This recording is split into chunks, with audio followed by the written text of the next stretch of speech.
Zavala's Barbecue typically is open 4 days a week, Wednesday through Saturday. With this influx of people coming for the World Cup games, we wanted to test ourselves to see if we could go 30 straight days. They're saying there's 3 million people coming here. We want to make sure that we are able to scale when needed, and that's what we're doing. We don't want to run out of food. We're cooking more barbecue than I think anybody else in the state of Texas right now, and that's honest to God truth.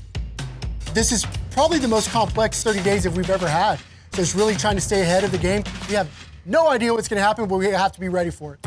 We're anticipated to go about 20,000 pounds of brisket, probably about 10,000 pounds of pork butts. We're doing hundreds of pounds of sausage every few days. We're going through probably about 1,000 pounds of potatoes to make our potato salad. The reason we took this task of being open 30 days straight is everybody's cross-trained. Every single person here knows how to do every single thing. I gave them the opportunity to say no, and they said, we want to do it.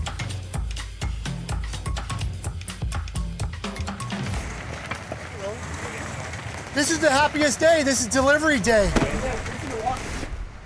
As you can see, our walk-in cooler is bigger than our restaurant. That's how much food that we're producing. We just got about 3,500 pounds of brisket. Each one of these cases have 4 briskets, so we probably have about 250 briskets that we just got in right now. That's a lot of briskets.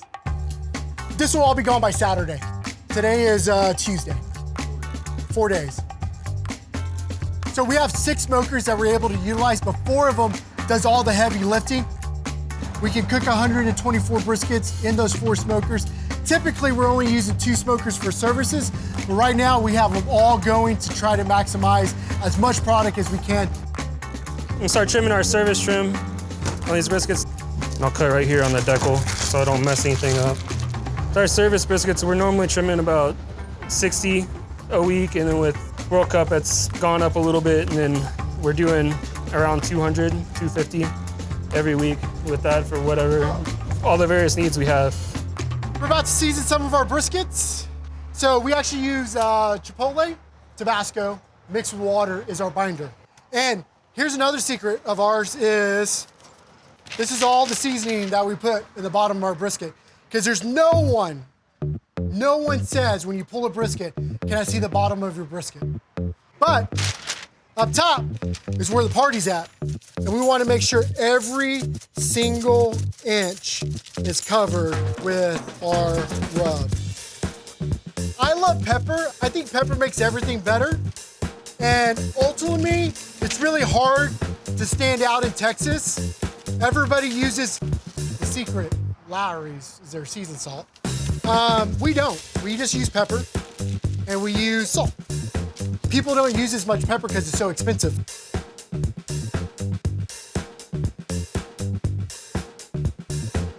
So these briskets got on about 4:30. We're about the 6.5 hour mark. And as you can tell, these babies are ready to wrap. This is the bark that we're looking for. And then after this, we're just looking to make sure that it gets tender. Look how beautiful those are. Perfect. So we're gonna wrap these up. So you may hear that foil is bad. I'm all about it, baby. Texas crunch all day, every day. So we smoke our briskets for 6 to 8 hours naked, and then we wrap it in foil to finish the cook and crank up the heat to about 300 degrees, and that really renders all the fat out. I know a lot of Texas barbecue joints wrap in butcher paper because Aaron Franklin told us to do that, and much respect to him because he still has probably the best brisket in the world, but I want to go home and we use foil because it probably takes the cook down by like an hour and a half. And it's hot in this smokehouse. I think it's 110 degrees right now. I want to go home. My team wants to go home. So we try to speed up the cook. It renders all the fat for us and it comes out perfect. But one thing we do is we wrap in butcher paper when we pull it to go to sleep overnight. So we still use butcher paper to bring the barb back. The only time we rotate the briskets is right now. So I lined up the briskets, how they came off. So now I'm gonna rotate the one that was furthest away. So this one's gonna go back in. And then this is the only rotation we do throughout our cook. So the beautiful thing about everything being wrapped in foil, it's time to crank the heat up. And how you do that is good wood and oxygen. We're probably about 300 to 315. We do run hot.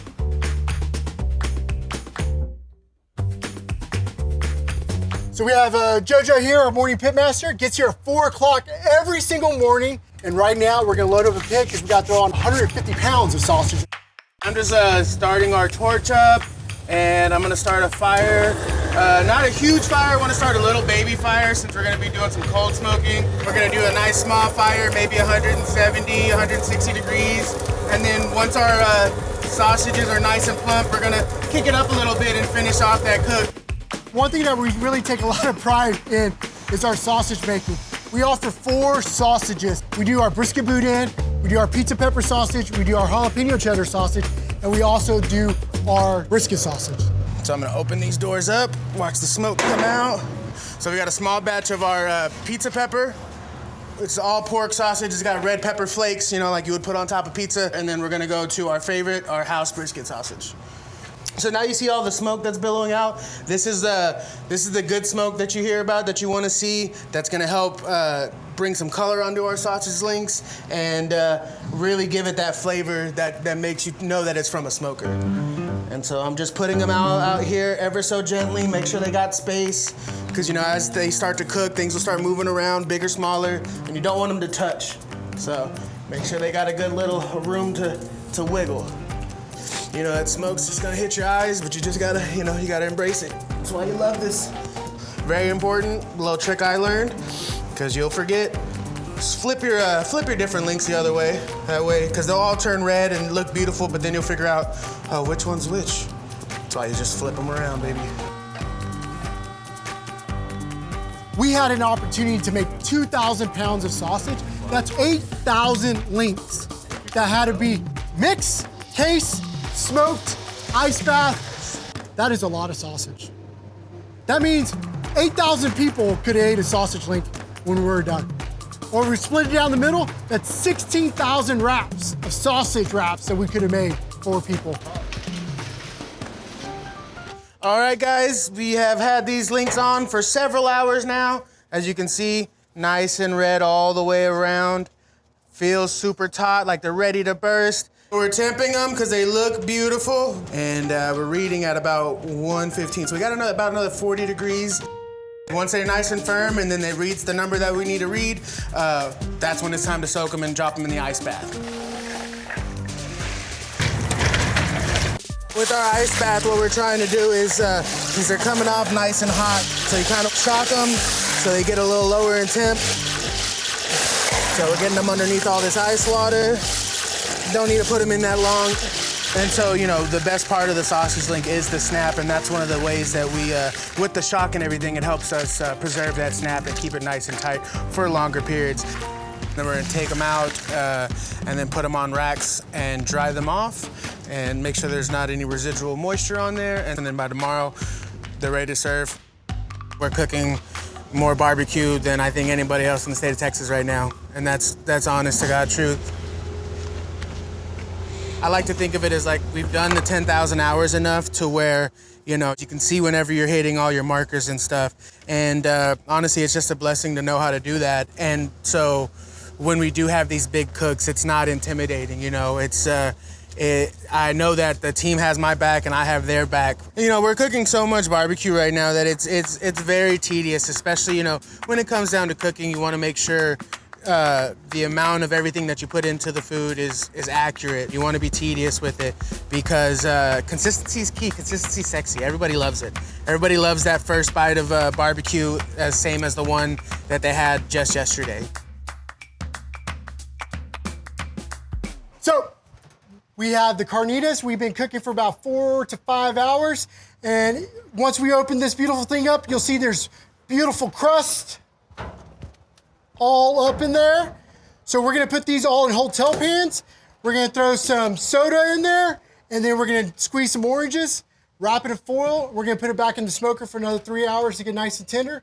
And then we're gonna have the most incredible almost Carnitas. I love Carnitas more than anything in the whole world, but we don't have this big copper pot where we throw in the cube or whatever pieces of pork in there with its own fat, with its own oranges. I would love to do that. We don't have the opportunity to do that. So we have a smoker, and this is our take on it. So it's not truly Carnitas, it's almost Carnitas. The reason that we do oranges and Coke, it's a kind of derivative of true Carnitas that they do in a copper pot. We used to do Mexican Cokes because it's so much better, but Mexican Cokes are expensive. We're going through a lot. So we said, you know what? We're just gonna use American Coke, and it works. It really does. And it really creates the sweetness of it. Anybody that comes to try it, like you can literally, it's like a hint of orange and a hint of soda at the very end of it. And pulled pork is boring. So we had to do something different, and we do this instead of pulled pork. And it gives it a lot more flavor, and more people order this than they order pulled pork. We probably went through 1 pork butt a day.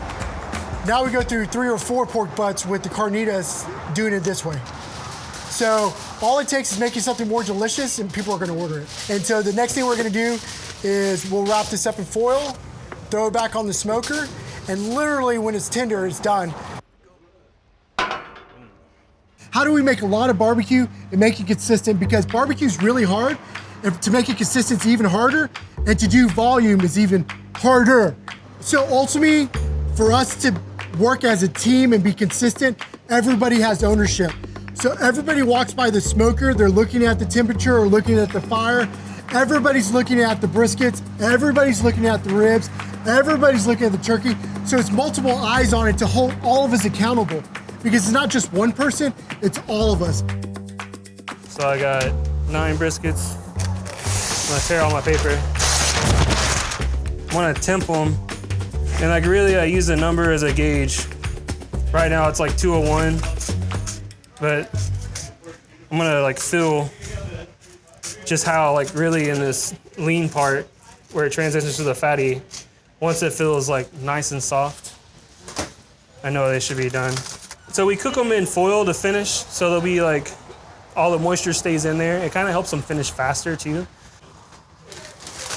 Once I can feel them and tell that they're nice and tender, put them on here and just wrap them. We can't wrap them too tight see how they're in the foil? If we wrap them too tight, all the bark and stuff sticks and will peel off, so. It just keeps them protected when they're resting in the warmer. So like if they left them in the foil, they would stay real wet and the bark wouldn't reset. With this, the bark will reset and get nice and crispy.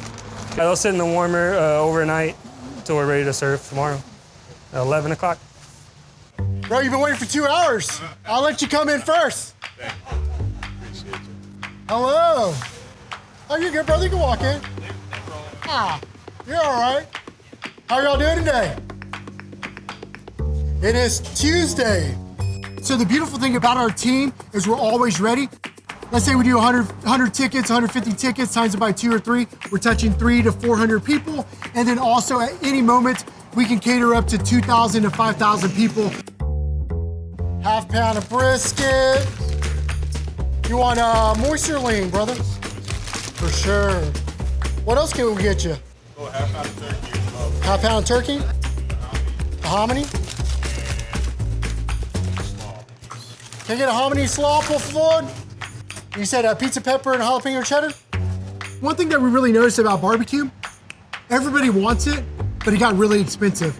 And also, like, it's really intimidating if you're coming to a barbecue joint to order it. And we want people to feel truly comfortable to eat barbecue. It's an experience. I want them to see us slicing the proteins. I want them to taste it. I want them to feel it. I want them to tell us how they make their barbecue. I want them to say they saw us on YouTube or on a show, that they've been trying to come here. Give them that time and truly connect with them, because people travel all over and you want them to feel the true experience of Texas, because I think Texas has the best hospitality out of any city, any state, in any part of the country and the world. And that's ultimately what we want to give, is a full experience. The food can be great, but if the experience isn't, they're not gonna remember it at all. Verizon fuels soccer culture and community impact year-round. uniting fans, supporting local businesses, and creating unforgettable moments that celebrate the global game.